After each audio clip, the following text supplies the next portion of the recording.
Wes Goldberg trivia cold open question for you today. This comes via Reddit. So when if LeBron, we'll talk about that on today's show, plays for the Lakers in the fall and cheers the core DeAndre Ayton, that will be the 9th number 1 pick LeBron has played with in his career. How many others can you name? Wow. Kyrie Irving. Yep. Anthony Davis. Yep.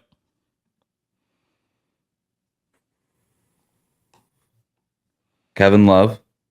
No, Kevin Love. No, he was not the number 1 pick. And traded for the number 1 pick. Right. How many was it? 9. Jesus. He played with Greg Oden. Right? Yeah. I think, yeah. He played with him on the Heat for that last year. Greg Oden got signed for 1 year. Didn't play much. I think it actually might be 10 because I don't even know if he was on this. I saw this on Reddit and I should have fact checked this. Here, ChatGPT we go. There's some random ones. I will say there's like some random one. How many number 1 picks has LeBron played with? Greg Oden pull is some real Miami Heat sicko shit for you. I love that. It's 2014. Wow. You're missing a big one. I know I am. It's 9 a.m. and I'm halfway through my coffee. That's okay. Played for the Heat. Played for the Heat. Played with LeBron in Cleveland the first stint. He's literally the biggest one that he played with. The biggest player, or the biggest name? Probably both, but I'm referring to his size when I say that. Oh, Shaq. Yeah, Shaq. Right. So some of the other ones, Dwight Howard. He played with Dwight Howard? Lakers. Right. They won a championship. Yep. Derrick Rose on the 2017-2018 Cavs before Derrick Rose was traded, which is still the most bizarre media day player in a jersey I've ever seen. Yep. Up there with Wade in a Heat jersey, because we all know Wade in a Cavs jersey. You mean? No, Wade in a Heat jersey. Wes, it's a bit. Oh. It's a bit. Oh, and then the weirdest one that doesn't really matter is Joe Smith was on the first run Cavs. Like Joe Smith, like most random number 1 pick of all time. And then also because he was on the Cavs for about 3 seconds, then shattered his leg. Andrew Bogut. Oh yeah. Okay. Andrew Bogut was on the Cavs for like literally a day. Not literally a day, but like I remember doing his like little media availability in the back hallway. Mm-hmm. And then he played like a couple days later and he shattered his leg in about 3 seconds. Wow. LeBron played with a lot of more picks. What struck me about this list is how many of them actually, like by the time you played with them, weren't actually is at like their peak. Like a lot of great careers there, but like obviously Derrick Rose way past his peak. Even before like the reinvention a little bit, I think we got to like in Minnesota with Tibbs. Mm-hmm. Kyrie, you could argue where his peak is. AD, I think his peak, but like Dwight, well post peak. Shaq, obviously well post peak. Like a lot, Andrew Bogut, well past his peak. It's funny how that like number 1 picks can like stick around, but they're not. Like on LeBron and DeAndre Ayton, I'm gonna say past his peak. Fair. Yep. It was a brief peak, but it is certainly seems like he's past it. I'm very excited to question DeAndre Ayton's importance in the NBA when we get on today's show. But on today's show, we got to talk about the Bucks.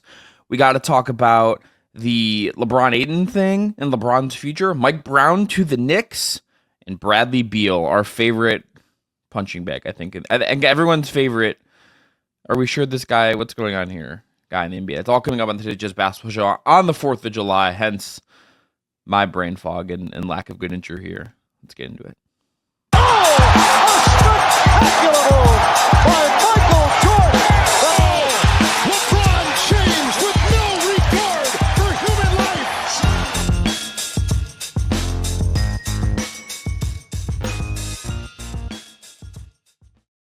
What is up, everyone? Chris Manning, Wes Goldberg here on the Just Basketball Show. If you have not already, subscribe, rate, review on your podcast platform of choice, and hit that notification bell. And as always, we are powered by our friends at BetMGM. If you haven't signed up for BetMGM yet, use the bonus code JustBasketball and you'll get up to $1,500 in a first bet offer on your first wager with BetMGM. Here's how it works. Download the BetMGM Sportsbook app on iOS or Android. Sign up using the code JustBasketball. Deposit at least $10. Place your first wager on any game. You'll get up to $1,500 back in bonus bets if the bet loses. Just make sure to use the bonus code JustBasketball when you sign up. Gambling problem? Call 1-800-GAMBLER. Must be 21 or older to wager. Terms and conditions apply. All right, Wes, let's start with Giannis and the Bucks because it's been a really eventful stretch here. We recorded earlier in the week, and then the next day, this Giannis stuff starts breaking. They get Myles Turner. They stretch and wave Damian Lillard. And conflicting reporting about what was going on as far as Giannis' happiness, what this means, where it's coming from. I think Damian Lillard, that has been all over the place as well. But when I think about the summation of the Bucks moves, Wes, I don't like it. I think this is incredibly desperate and short-sighted. This is not a summation of moves that is going to help you keep Giannis for the next 10 years of his career. I don't know if he's going to be on the team in 6 months. I don't know what this does. I'm very, very nervous from the Bucks about how this is actually going to work out.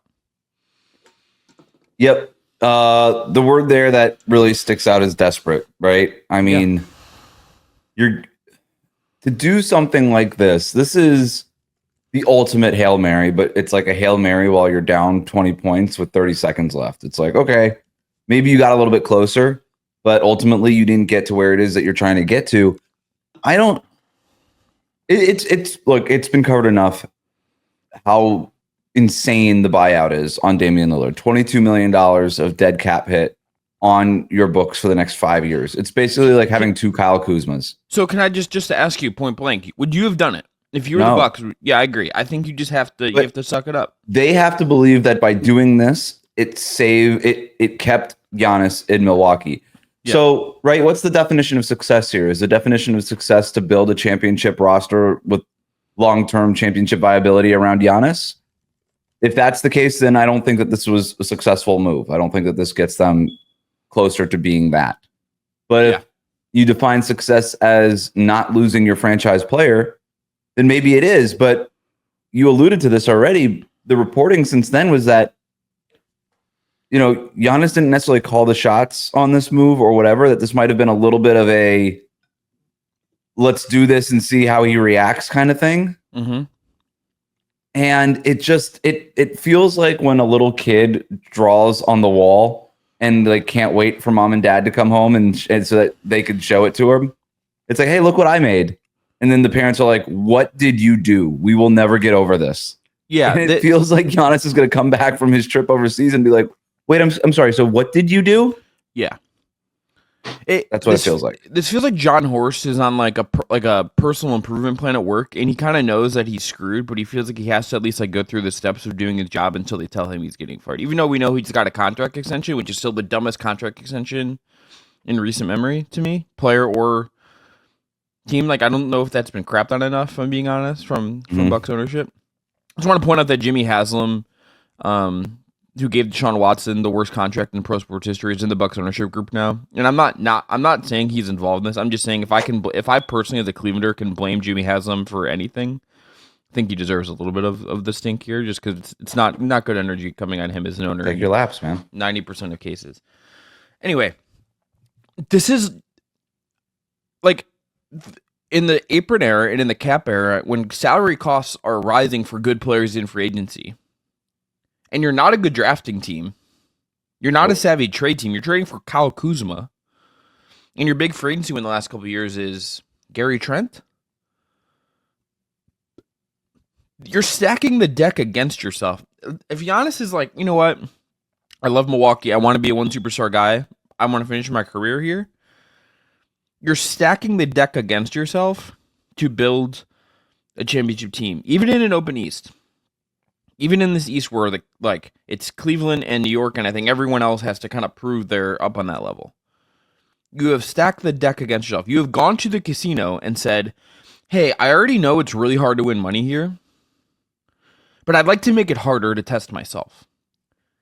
It's the panic part of this I can't escape either, because I don't feel like this was the plan, right? They lose Brook Lopez to the Clippers, and and suddenly they waive and stretch Damian Lillard. Now, reportedly, Damian Lillard was told about this potential plan on Sunday, so maybe this was the plan all along. But Wouldn't it have made more sense to waive and stretch Lillard before free agency started, create all that cap space, potentially bring back Brook Lopez at, he got $9 million a year from the Clippers, pay him $10 million a year for the next 2 years to keep him in Milwaukee. Bring back Brook Lopez and then have all this other money to do other things with the roster, to potentially go after some of these other types of free agents, as opposed to waiving and stretching Lillard just to replace Brook Lopez. They got worse. Like net, they got worse. They had Lillard, Giannis, and Brook Lopez last year with all the supporting cast, Kevin Porter Jr., Bobby Portis, blah, blah, blah, Torian Prince. And now they have no Lillard, Myles Turner, and Giannis. I don't know. Obviously, Damian Lillard was going to be out no matter what. But the whole idea, Chris, we have talked about this over and over again. That piece that Eric Nehm wrote for The Athletic, what the pitch was, he nailed keep Giannis. It was the gap year, right? That piece. And I don't know. I think I've met Eric once when I was covering the Cavs. This is just that is one of the stories that if we're talking about modern beat reporting, that's the kind of story that I want. It's so clear that he understood the situation that when you're teaching how to be a really good beat reporter blogger in 2025, 2026, that's the kind of thing I want you to be able to do, because you understood the situation so perfectly that he nailed it. And then he didn't he didn't forecast the moves. He didn't. No, he didn't. But that's my point. But no, the point of the gap year, he got the analysis exactly right of what a team should do. Is my point here? It's he understood the situation and understands the league and is this is what you. And then Milwaukee did something different, because the whole point of the gap year was when Damian Lillard comes back. Definition of a gap year. There's a year in the middle of two things. You were successful, you take a gap year, and then you're back to being successful for whatever reason, usually injury related. Well, now the gap year thing is shot because there's nothing on the other side of the gap anymore. Damian Lillard's not coming back. You waived him because he hurt him. And why it is so short-sighted is because the Bucks were not going to win the championship this year no matter what. Exactly. And so Damian Lillard was still a good player last year. So unless you think that he's going to be 40% worse of what he was prior to the Achilles injury. Which, look, possible. Late 30s. Totally. Late 30s. We cannot lump him in with Halliburton and Tatum in the same way. And even Durant. Right. Because we'd already seen a different decline in Dame being a one-half guy versus Durant, where it's the very not peak Durant anymore, but still uber consistent and uber dangerous and can tilt the playoff series. Where Dame is 2 or 3. Does he win a couple playoff games or not a whole series? But this has been look. I don't know that this is the long term. We know this is not the long term answer for Milwaukee, but this is what the Bucks do, right? The Bucks have gone from championship expectations to can we keep Giannis expectations, and that's what they're doing now. And they will continue to try to do this, and they will continue to mortgage their future over and over and over again to try to keep Giannis in Milwaukee. That is clearly the goal now. The goal is not winning championships, but the goal is convincing Giannis that he can win championships. And if Giannis still thinks he's the best player in the world and looks around and says, Myles Turner, he's pretty good. Kyle Kuzma, maybe there's something more there. I don't know. You hear all the reporting around Milwaukee is that Giannis is always just looking for a reason to stay. Yeah. And is this enough of a reason for him to stay? Maybe, right? I think that John Horst and the Bucks front office would not have done this if they didn't think that it was a pretty good chance that Giannis would look at it and say, okay, I'll stay for another year. And then next year, they'll try to do something different, right? They'll have another first-round pick that gets unlocked because it keeps unlocking every 7 years out.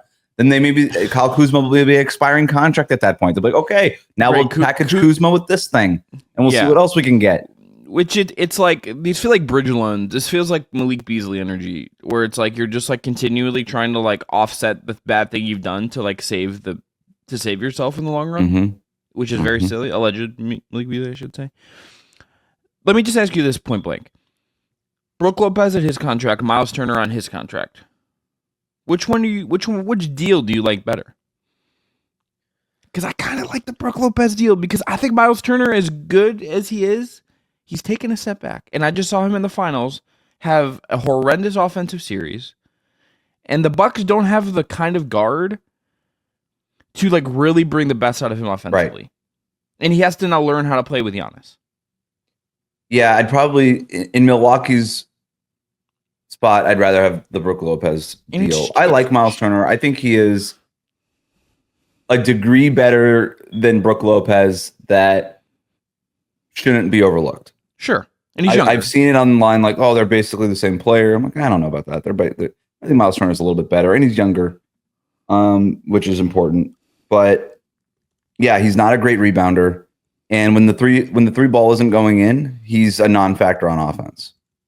And if he doesn't have Halliburton spoon feeding him, and by the way, the Bucks still don't have a point guard. And I keep saying, oh well, everybody in Milwaukee, it's point Giannis now. It's point Giannis. We're really going to lean into that. Okay, cool. So you're just going to run Giannis, Myles Turner pick and roll? That's going to be the entire offense? Who's he running pick and roll with? Like every time Giannis has been most successful, he's had Drew Holiday or a Chris Middleton or a Damian Lillard to run pick and roll with. And he could be a role man. Kevin Porter Jr. and Ryan Rollins is your answer as of right now for next season. I rest my case. Exactly. It's bad. Yeah, this is really frustrating, and it's gotten.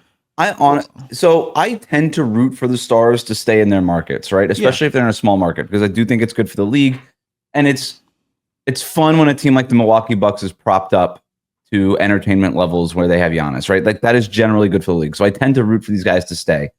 It is getting to the point where I'm rooting for Giannis to leave, and not just because I want the Heat to try to get him. This Bucks team is so depressing. Yeah, and more than these players staying in markets and elevating these markets, I want these players to be playing for something. Yeah, and it just feels like Giannis is not playing for anything anymore, and he's one of the greats. Like it is a shame that Giannis, in a weakened East, the way it's been over the last half decade, has been to one NBA Finals. Yeah, and like it's a travesty, and it's an organizational failure. And it's like in retrospect, that's the weirdest NBA Finals we've had. It was like the post-COVID year. It was like two teams that have obviously. And I get there's injuries, right? There's two postseasons that he didn't finish because of injuries. I get it. Yeah, but still, like. At some point, the excuses stop mattering, and you look at the roster that's in front of us right now, and you're like, I don't know. Does Giannis now? There's nary a good free. There's nary a good free agency move since they won that title, or trade move since they won that title. Nary. I'm using big words on the fourth. You know, that's good. Could this Bucks team make it out of the East this year? Like, where would you rank them? Below Cleveland, below New York. Yep. Let me look, because like the Bucks, and then right there, right? It feels like there's just a big zone of half a dozen teams. But it's like I like the Magic, Detroit, Orlando. I like Atlanta. the Magic a lot more. I like Atlanta a lot more. I like Detroit a lot more. And then then you get to 6. Okay, but like let me stop you there, because I think those are the real teams that we're talking about in terms of being competitive. So. If think about Giannis and his perspective here. Does he look at Detroit, Orlando, and Atlanta and is like, yeah, I'm afraid of those teams? No, he's like, that's cool. I'm Giannis. They don't have me. And he might have a point. He is that good. The Bucks are still going to win 48 games this year because Giannis is just a walking 48 wins machine. That's what he does. Yeah. So I don't know. Part of me is like, could they actually...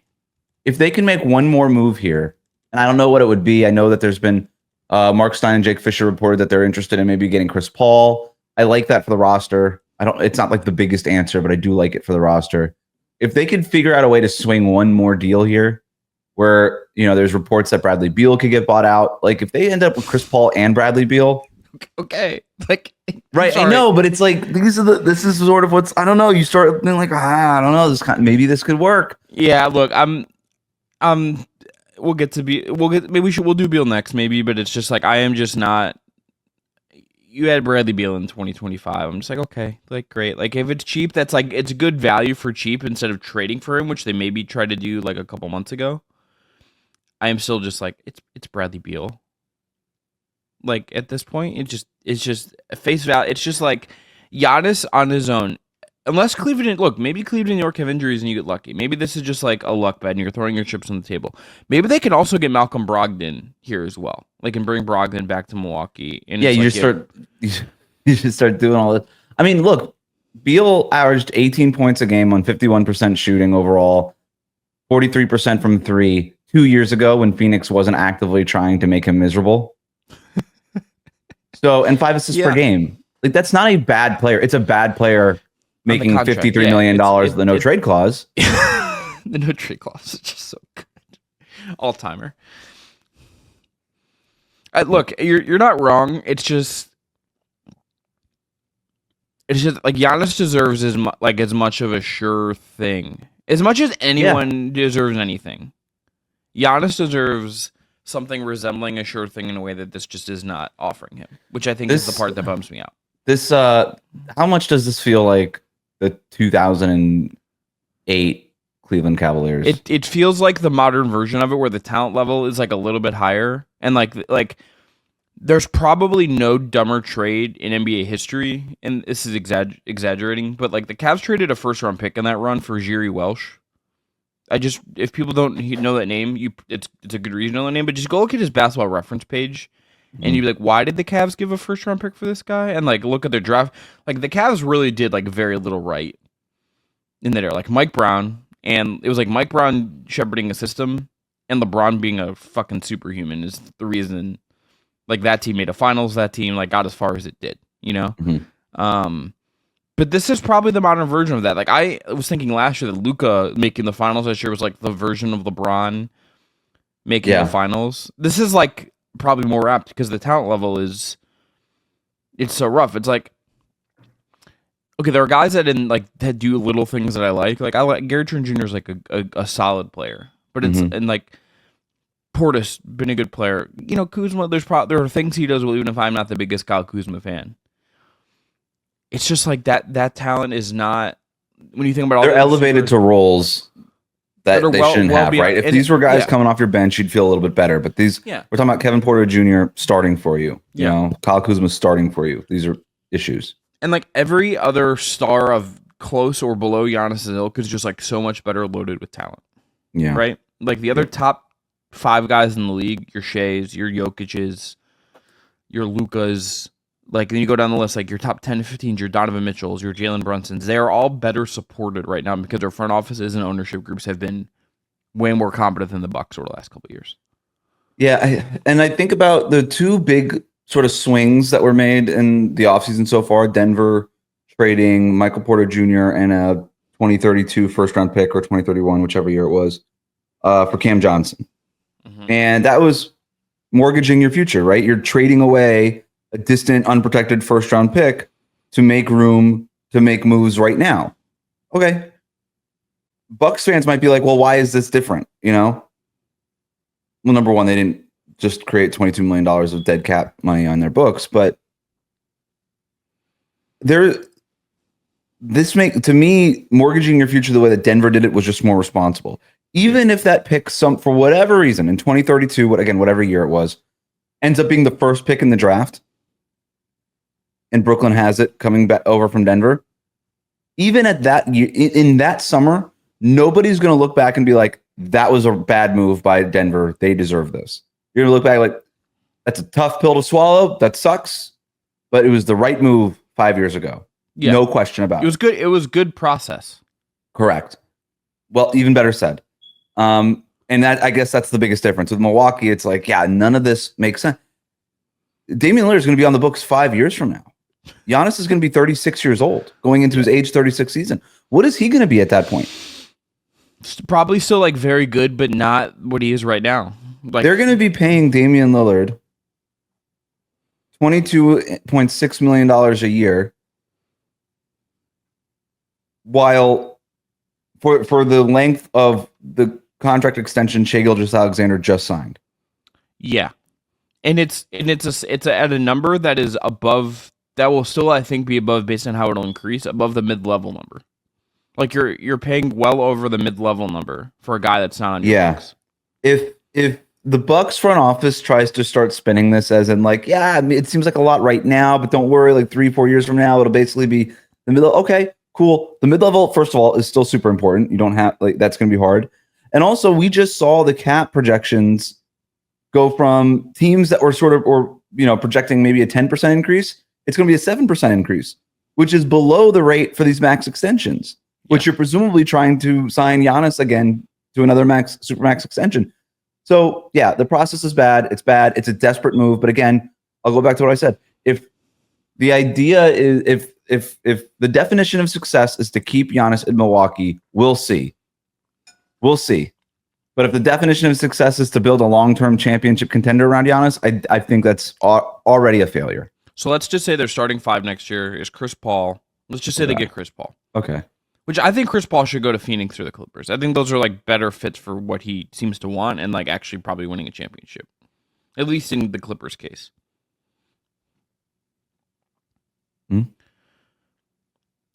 Also, just more fun to see him back with the Clippers and like in a random Bucks shirt. It just is. Kevin Porter Jr. is your starting 2. Kuzma is your 3. Giannis is your 4. Myles Turner is your 5.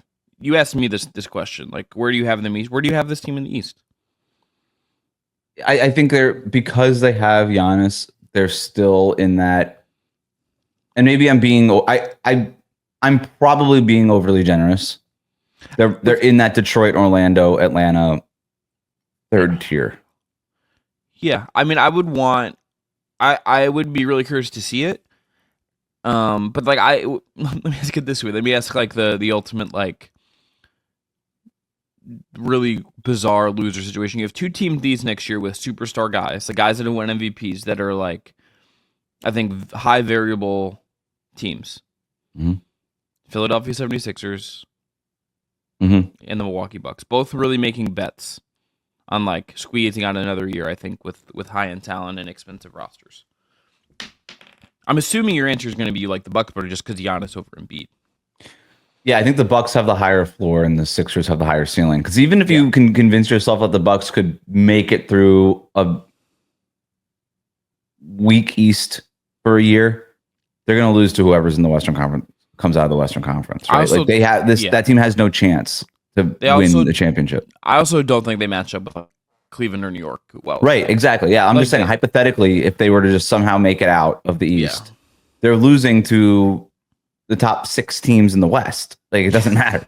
So, whereas I could see Philadelphia, if you finally catch lightning in a bottle and you've got Joel Embiid healthy in an NBA Finals, which I would never bet on, but you asked me a hypothetical. Like, to me, the Sixers have a ceiling where if they were magically healthy in June, I could see them winning the championship. But the problem is that that never happens. And Philly at least has Maxey, is like the other part of this. It's like Milwaukee and Paul George. But like real depth. Like they have players. Yeah, my point on the Maxey thing is like they have a young guy to like shoulder minutes and load. Right. And like they got like the younger guy to bring in the thing.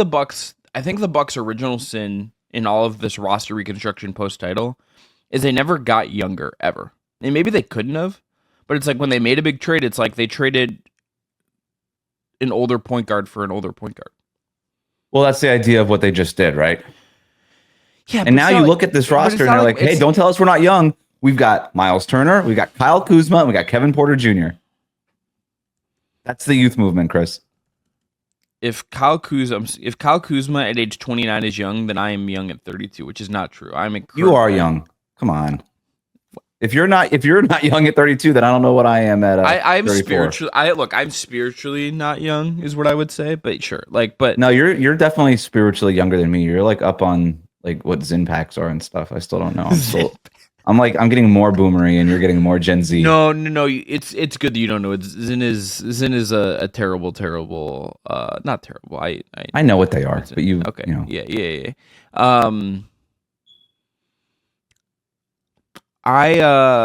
It's just like Maxey at like 25 is like the right age curve thing to me, and it's also like it's a guy who can make like an All NBA team one year. You know, it's like sure. If Kevin Porter Jr. makes an All NBA team, I just assume every other guard in the league like tore their Achilles. Can I ask you a separate question? Yeah, please. Let's say Giannis is like, you know what? That was cool. Yeah. I appreciate the big swing and the all of it, the gesture. It's not good enough. I would prefer to be traded now. Yeah. Is that good or bad for Milwaukee long term? It's good long term. I generally think it's good long term because And maybe that's what they're thinking here is, look, either we have Giannis and we try to build something around him, or we're forced to trade him. And it doesn't matter that we have a $22 million in dead cap money because we're going to suck anyway. And we're just going to be rebuilding. We're going to have a bunch of players we're going to basically be Brooklyn. Are they trying to be, and apologies for like the way I'm putting this, because it's simplistic, but like, are they trying to, like, if they're like, if this was like a dating situation, are they trying to be the one? They don't want to do the breaking up. They just want to get broken up with. Yeah. So this would be like, so what's like the big gesture that you think is going to work, but doesn't, right? It's like you bought your girl like this tremendous bouquet of flowers, but forgot she was allergic. Yeah. You know, I mean, the Dame thing is like, hey, I signed us up for like a really cool, I got us an apartment like that. It's a really expensive apartment so we can move in together. How do you feel about that? Like, that's what the Dame thing is. Have you seen that? There's an SNL skit where the dad, it's a Christmas skit. Yeah. And the dad, it's like making fun of the car commercials with the big bows on them. Yeah, 100%. You know what I'm talking about? Yeah, exactly. And the dad comes out. He's like, look what I got. And the wife was like, what have you done? He's like, I got us a car. She's like, we can't afford this. Yeah. And then all of a sudden the neighbor comes over and starts screaming at him like, wait, you asked me for money to buy gifts for your kid and you bought a car? Like, I need my money back, dude. And he's like, no, it's fine. It's fine. Yeah. And he like cracks open a beer and the kid is like, Dad, are you drinking? He's like, it's 9 a.m. It's Christmas. That's what it feels like the Bucks just did. Yeah. Like Giannis is gonna come back from his trip overseas. He's gonna be like, what did you do? And he's like, look, I bought us a car. And he's like, with what money? How did you buy a Myles Turner? It's like, it's fine. We just waved and stretched Damian Lillard. You did what? Who told you could do that? You didn't even talk to me about this. That's sort of what it feels like. Yeah, and then Giannis is gonna be like, so I'm calling divorce lawyers. Right. Yeah. I've got my eye on a property in New York or Miami. Yep. Can you please send me there? And they're like, okay. Like, that I don't know what there's a reason why and I find it very interesting. The Giannis rumors have not died down. In the past, when the Bucks have made these moves, Giannis is pretty quickly committed. He hasn't said anything one way or the other. Which he has leverage, but it's loud. Using this, yeah, it's loud, and maybe he's still waiting to see if. And the reporting around it is he's still sort of waiting to see what else the Bucks are going to do. Like he hasn't given up on him. But if the Bucks can't do anything else, I do think that there are teams just being like, we're prepared. We're getting ready. We haven't erased Giannis's name from our whiteboard. Yeah, I mean, the three teams that there's four teams that immediately pop to mind that I think would call immediately, and it's Miami, it's New York, it's Golden State, and it's the Clippers. Yeah, and the Lakers. Yeah, but the Lakers thing would almost have to be like LeBron for Giannis. LeBron gets a buyout. Yeah. Which, should we talk about LeBron? Yeah, let's go. We've talked enough about the Bucks. I think LeBron is agitating for a buyout. I'm just there at this. This has been so weird. I don't have any other explanation because like that is a very smart guy. Every time I get to this place with LeBron, he understands like what his limitations are and like what the team like. He has a team that does this at Clutch. Like I understand that like he is. I can tell you that he gets like presented to cap scenarios or has in the past. Rich Paul's really good at his job. He's not dumb. He knows what the Lakers can and cannot do. He's well informed. Mm-hmm.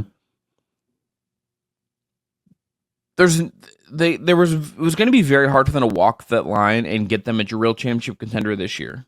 And this offseason always was. Haven't done it. DeAndre Ayton, okay, good to get him cheap. All of that.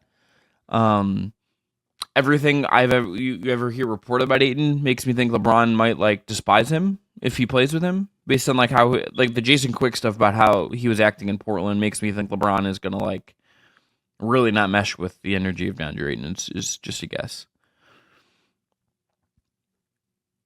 I don't see like what LeBron is aside from like another year at LA making a ton of money. I don't really exactly understand like what would appeal to him about this. Like maybe it's just playing with Luka for a year and betting on that.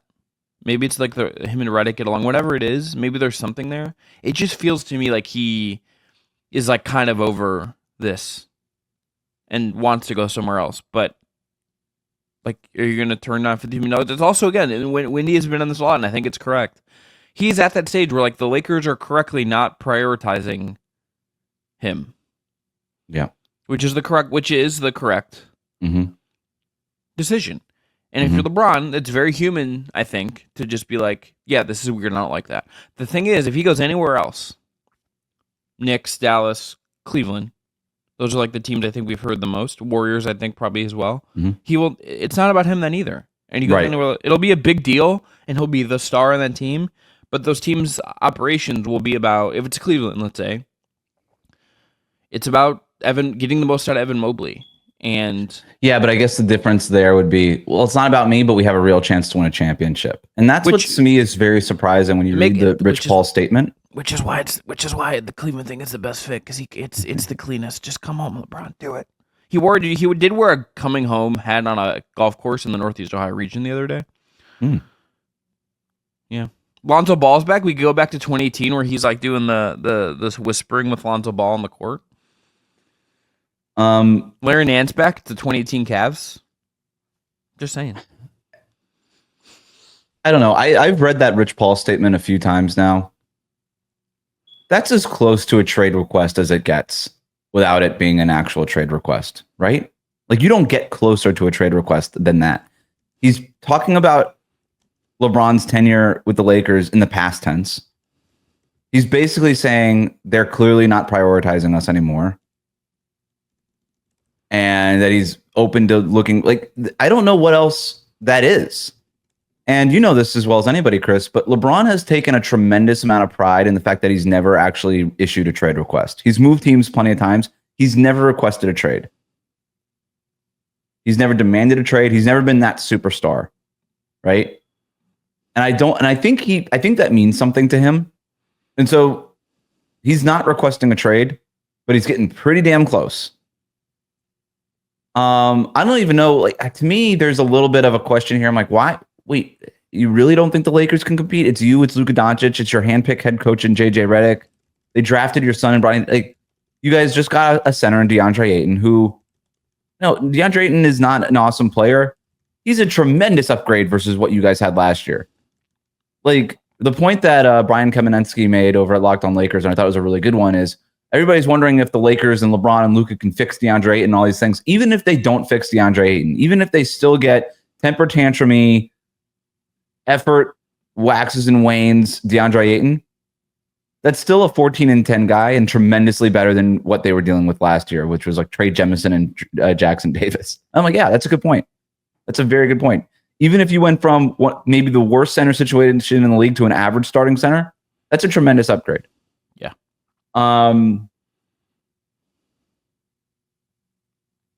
So I don't know. I don't know why LeBron would look at this Lakers team and say, we're done. We can't compete. That to me is a little depressing. But beyond just that, I don't see him. I don't know why the buyout. I don't see the buyout happening. We didn't talk about where like Dame should go, but you can't tell me that like he looks at the Dame thing to some degree and is like, I want that. Yeah, I want no strings on where I can go. But why would the Lakers do it? The only reason they would do it, no, he should. No, because your path next year is Luka, LeBron, and like talent, and you like bridge the gap for a year to like build a better roster for Luka. And then probably next summer, LeBron, if he plays one more year, should just take the minimum from somewhere else, or the taxpayer like mid-level to go play somewhere else for one last year. But the thing, he probably also looks at the East and says, I could dominate that conference this year if I go to the right situation.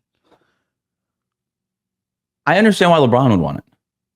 Which, like, and I said this last time. If that's what he wanted, he doesn't need the $53 million. Should have just declined the player option and said, right, I'm gonna go just do this. This is about that's winning the part. At this point. That's the part that doesn't make sense. He opts in and then within hours issues this statement. And yeah, I maybe there was something. to me, and I said this before, when they chose DeAndre Ayton over Brook Lopez, they chose Luka Doncic over LeBron James. DeAndre Ayton is a Luka Doncic center. Brook Lopez is the quintessential LeBron James center. Yeah, and Can defend the rim in drop coverage and can shoot threes and space the floor. That is the LeBron center. They chose Ayton over Lopez. They chose Luka over LeBron. And I'm not blaming them for it. Again, probably the right move. And there's a little bit of reporting that the LeBron stuff maybe impacted Brook and where he ended up. Mm-hmm. So my other question, I guess, is like, is there going back? I'm glad we're talking about this. This needs to be a bigger story. I agree. So I want to back up for a second. There's a lot of LeBron James. Yeah. And I know he's 41 years old, but he's still one of the best 10 players in the league. And he's LeBron freaking James. He's the second best player or the first best player of all time. He's a GOAT. We have 1 or 2 years left to be able to talk about him like this. Right. And then it's going to be what is he investing in? Such stuff. And when this statement first came out, I was a little surprised by the reaction. To me, this was a bombshell. And the reaction right away was a little shell-shocked, I think. Where it was like, yeah, but like, he's not really, like, not this year, right? He's just talking about the future. Like, he's not going to get traded. Like, that's crazy. He just opted in. All these. I'm like, no. Guys, this feels like a trade request. I want to read you a part of this. And then I'm going to ask you, is there a coming back from this? So in the statement, LeBron wants to compete for a championship. He knows the Lakers are building for the future. He understands that, but he values a realistic chance at winning it all. That's just part of the statement. Okay, let's start there. Can he realistically go back into that locker room and face that team after his agent just issued a statement that basically said, y'all are bums? I mean, he has said more uncomfortable things about his teammates in the past. So yeah, I think and those guys got traded. Well, one of them was Kevin Love, and now they're boys. So yeah. Now Kevin Love is like at this dinner where LeBron is talking about like that Savannah says he has 1 or 2 years. She wants him to retire in a year or two. But that's like that's the exception. No, I mean, no. I think if you're, I mean, the person I think about this is like, what is Luka thinking about this? What is Luka, Redick, like these? JJ Redick reads this and he's like, probably like, dude, what the hell? Dude, we hosted a podcast together. What are you doing? You know? Yeah, it's a joke, but like, and even and like. It creates a weird energy. I mean, it also you throw in like, I don't even want to go there. I was gonna like the Bronny part of this then gets even weirder because it's just like he's like, it's like in locker room. It's just like all this is weird. Yeah, Bronny's on the team. Yeah, it's weird. So I don't know. I think this needs to be a bigger story. I think this is the biggest story in the NBA right now. And by the way, maybe it's not on the front page of every landing page, for every website or whatever, but it is what people in the league are talking about. It's this and what's Giannis going to do. I don't think we are close to being done with this offseason after what we can call the first wave of free agency. Free agency, I think, is like impactful. Free agency is done. Like Chris Paul is like the name that I'm looking at. Right, you're right. I think that the dust is settled on free agents moving teams and signing contracts. Now we're going to I think teams are going to take a step back over this 4th of July weekend and be like, okay, what are we going to do about LeBron and Giannis? And Horford, I think we need to see where that ends up as well. Yeah, it sounds like it's going closer and closer to Golden State. I just don't know what the holdup is. Yeah, I mean, maybe it's something. I think go ahead. Maybe something with Kuminga in there because it feels like that is kind of stalling out to some degree. I think that's part of it, and I think I wonder if he's waiting to see if Boston can clear out a little bit more cap space, and he can just stay in Boston. Yeah, and also if I'm him, I might be like, you know what, I'm signing for probably like something really cheap anyway. What if I just wait and see if LeBron goes somewhere that I could go and then like win a championship? Mm-hmm. Fair enough. Like honestly, if I'm LeBron and I like. Let's just say I don't think it'll happen. Let's just say he gets the buyout like on July 15th. Signs with the Cavs on the 20th. If Al Horford's money is the same on the 20th as it is now, 2 weeks from now, and he's already made a bunch of money, 1 year in Cleveland to get another ring and play with LeBron. Mm-hmm. Be on the other side of LeBron wrecking the Hawks for once. LeBron goes to the Knicks, just play with the Knicks for a year because if that happens, I kind of think it would be like a Towns LeBron trade, and then you just go eat up some of the Towns spacing role for a year, playing with Brunson and LeBron. Mm-hmm. Could be like could do a lot worse. You are right though that this hasn't been like I think talked about enough. I think the problem is that there's like a real lack of concrete information, and like we right. It was so vague that it made it hard to talk about. Yeah, but that's why I keep saying I'm trying to make it unvague for people. This is to me this is a trade request. That's what this is. It's what it's what it feels like. It's also just like we live in an era where I think the way that we get to our like first takes or stuff we do on the show a lot of time is like Shams, Windy, whomever the insider is, says something like that gives you like a firm base to put yourself on, and then you like project your take or your analysis. Can I give you my conspiracy? Please. I love conspiracy. I've been texting you LeBron and Cleveland conspiracies for like a week and a half at this point now. I would barely qualify them as conspiracies. Your texts are just like LeBron to Cleveland ? Well, that's it. Like there's also I'll do a real conspiracy. And then LeBron to Cleveland ! Or one of the Cavs like City Edition jersey next year has been leaked that it's a LeBron first era. It's like, do you remember the navy ones with like there's like navy? It's like navy with like check. Those are like the jerseys. So you think that they're bringing back that jersey to suit LeBron back up in it? Yeah, it's a good conspiracy. Yeah. Breaking news while we're recording: Mo Wagner re-signed with the Orlando Magic. That's just a feel-good story. Yeah, I understood why they didn't pick up his option because like that was a lot of money for Mo Wagner, but like they needed to bring it back. I think. I still there are another the brothers together. Yeah. Also, like I feel like they are like a trade Wendell Carter like make the roster better. Like that feels like a thing that might happen before the summer's over. That's it feels like they could still have another move. Yeah. Back to the Lakers. Here's my conspiracy. Yeah, please. So we just know that the Buss family sold the Lakers, majority stake of the Lakers, right? Mm-hmm. LeBron and Jeannie Buss have a very good relationship. Mm-hmm. I'm wondering if everybody knew this was going to happen. Mm-hmm. Maybe not everybody, but I'm wondering if Jeannie Buss had an idea that LeBron was unhappy. Because there was rumblings. There had been rumblings going back to the trade deadline after the Luka deal went through that LeBron was a little left out of the loop and maybe not totally stoked about that. I mean, a year before that, I believe, was the would you entertain a trade to the Warriors thing. So we're like, it's, yeah. I'm wondering if Jeannie Buss went to LeBron and said, look, don't do anything. Don't say anything publicly yet. Let me get this money because a team with LeBron James on it is a much higher valuation than a team without LeBron James on it. Let me get this sale and then do whatever it is that you need to do. Because I'm not going to be in charge of things anymore. Rob Pelinka is in charge of basketball. I can't trade you. But just do me a solid. Wait a second. Wait a few days. Let the sale of this thing go through. And then do whatever it is that you got to do.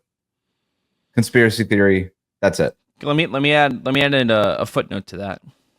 Jeannie Buss is the owner that paid Kobe a lot of money when he was washed to protect the Lakers brand and say we take care of stars. Buy out LeBron, give him all his money. Thank you for your service. You brought a title back to Laker Town. This is good. Now go on your way. Mm-hmm. That's pretty good.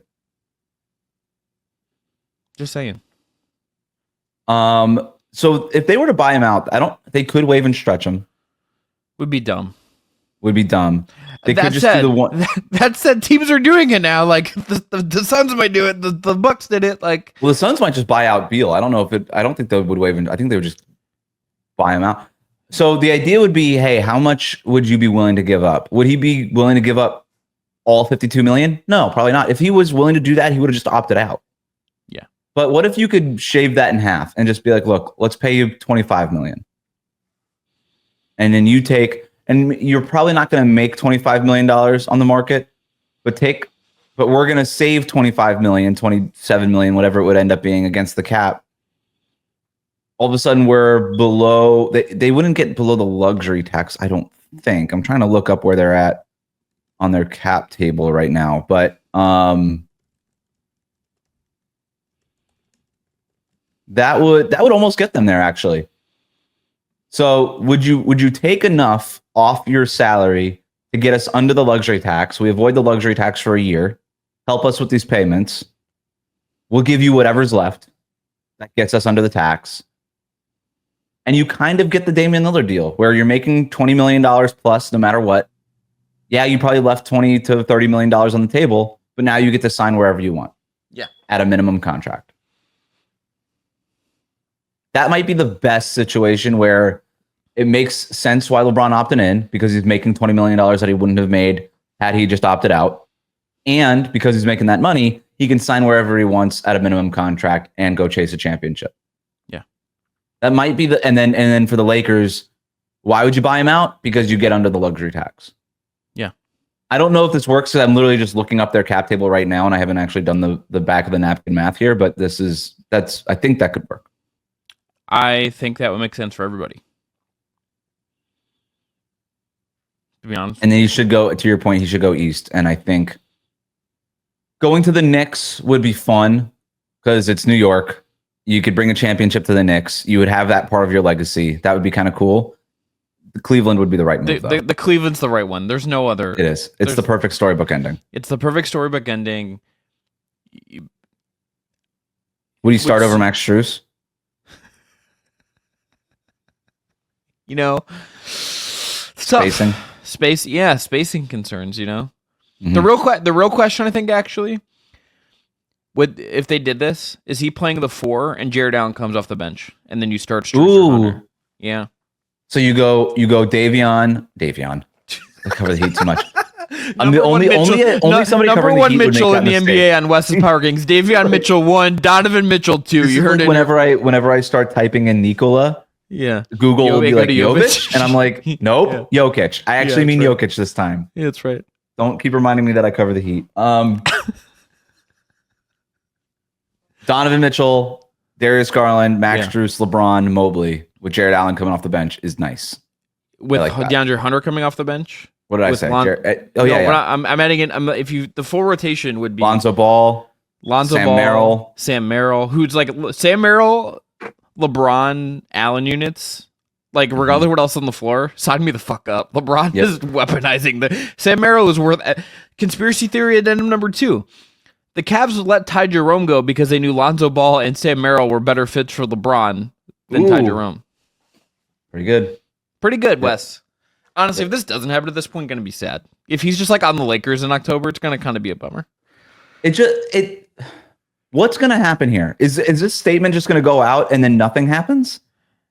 That seems less likely. LeBron, historically, when he does something, it doesn't like. There's not a dud on the other end. There's not like a thud in you hear the tree in the forest go down. This was step 1 in something. Yeah. The statement just doesn't go out and then they walk away. That's not how LeBron and Rich Paul do business. No. Very excited for the. Well, wait. How is he now? Is he BetMGM odds? Oh, we got team odds for the Cavs to win the finals. Yeah. What are we at right now? Is now a good time to if we think our fan conspiracy is accurate, you can get the Cavs at plus 850 right now. I'm hitting it. I mean, that's behind Denver, Houston, New York, and OKC. It feels like now might be if you think that this conspiracy is right. Yeah, maybe hedge with the Knicks. No, I just don't even know if I'm like sure that they should be behind the Knicks in the first place. That's just me being annoying. I'm with you on that. Okay. They're not that much further behind, but they are. But now might be the time to get onto BetMGM, use the bonus code JustBasketball, and sprinkle a little bit on the Cavs if we've convinced you into our conspiracy theory. Oh, so in the app right now, Thunder plus 275, Nuggets plus 700, Cavs plus 800, Rockets plus 800, Knicks plus 900, Magic plus 1300, Lakers plus 1400. Okay. Boom. Good stuff. Excited. Give me LeBron in Cleveland. Give it to me. All right. Got a couple other things to hit rapid fire. Let's do Bradley Beal very quickly here. Mm-hmm.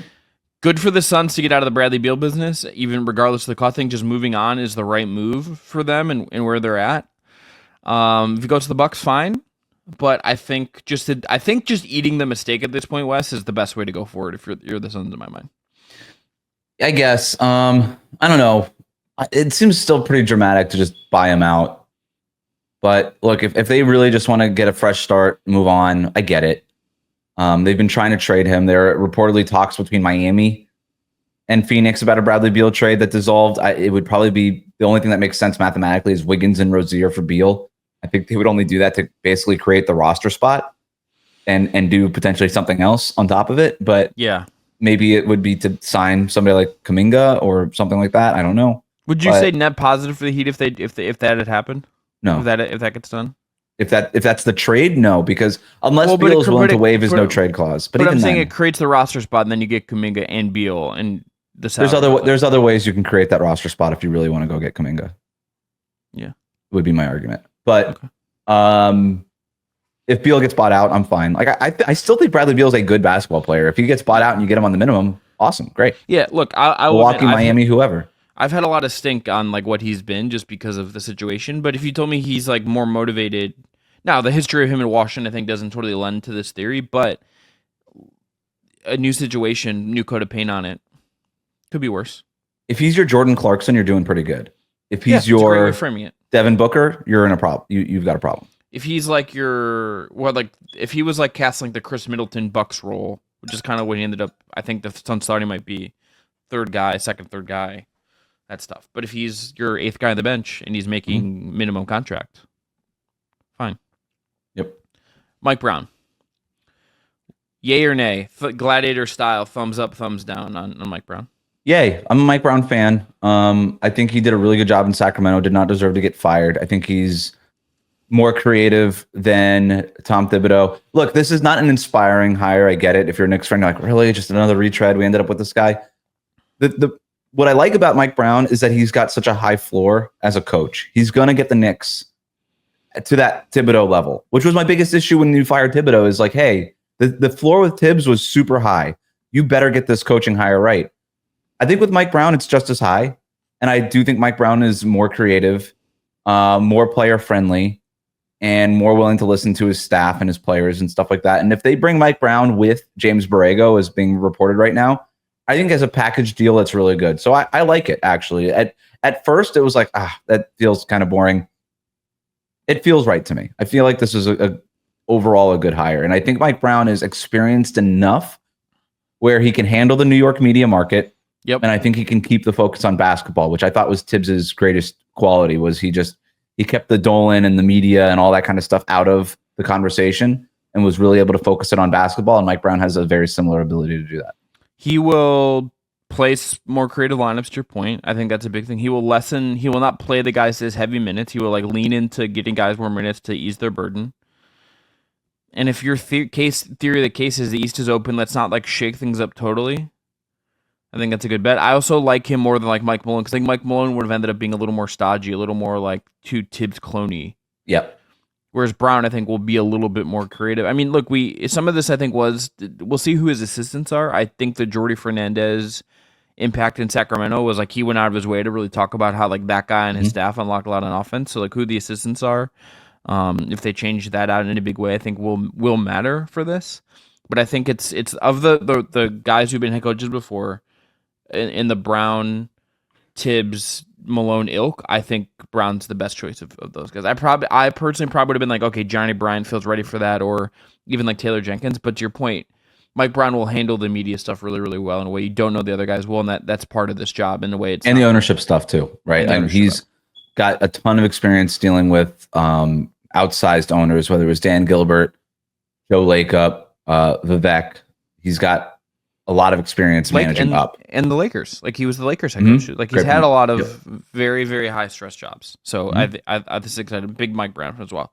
Last thing, Jonas Valanciunas. This is not something we necessarily have like takes on. I just want to note how weird this is. So we get a reported trade that Dario Saric is going to Sacramento and Valanciunas is going back to the Nuggets. Nuggets get a really nice backup center addition for Jokic. Continue to add a lot of depth. And then this report comes out that first report, I think, in Europe, and then Stein and Fisher were confirming in their Substack that Valanciunas might be wants to play in Europe. Wants to be done in the NBA. This would be a really big blow for the Nuggets, I think, if they can't figure out how to keep Valanciunas for the next year.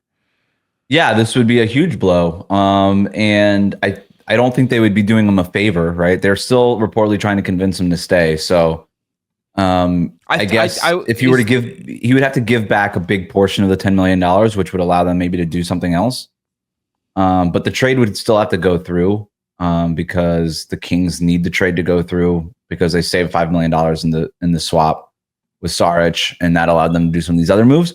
So I don't think the trade would get rescinded, which means that Denver would just be like, okay, if you want to just leave $10 million on the table, fine. Otherwise, we'll see what happens. if he leaves, you look at the centers. Mo Wagner's off the board. Mm-hmm. So you get into like Marvin Bagley, Chris Boucher.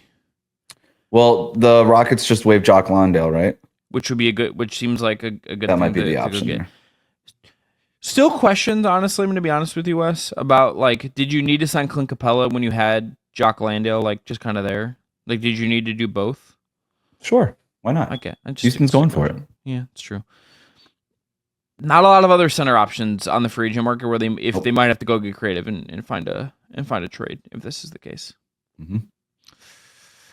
If you're Valanciunas, though, I would just say, if you're saying I'm spending next year in Sacramento where I don't think I'm playing for anything, and I'm not starting, or I'm in Denver playing for a championship, and then I can go to Europe next year anyway. Mm-hmm. Do it a year in Denver, then go to Europe. And look, he is a 2011 NBA draft guy. We shouldn't necessarily forget this. This is a guy who's been around the league for a long time at this point. It's just, it still feels like there's a lot of NBA level basketball left for him to give, despite that he's been in the league. This will be he's still only 33. He came to the league pretty darn young. So there's a year or two left where I think if he's playing 12 to 15 minutes a game for Denver in the regular season, then 8 in the playoffs and has a real chance to win a title, I think that seems worth it to stick around in the States for another year. Yep. Anything else on your mind? Any other NBA stuff that you're watching over the fourth weekend?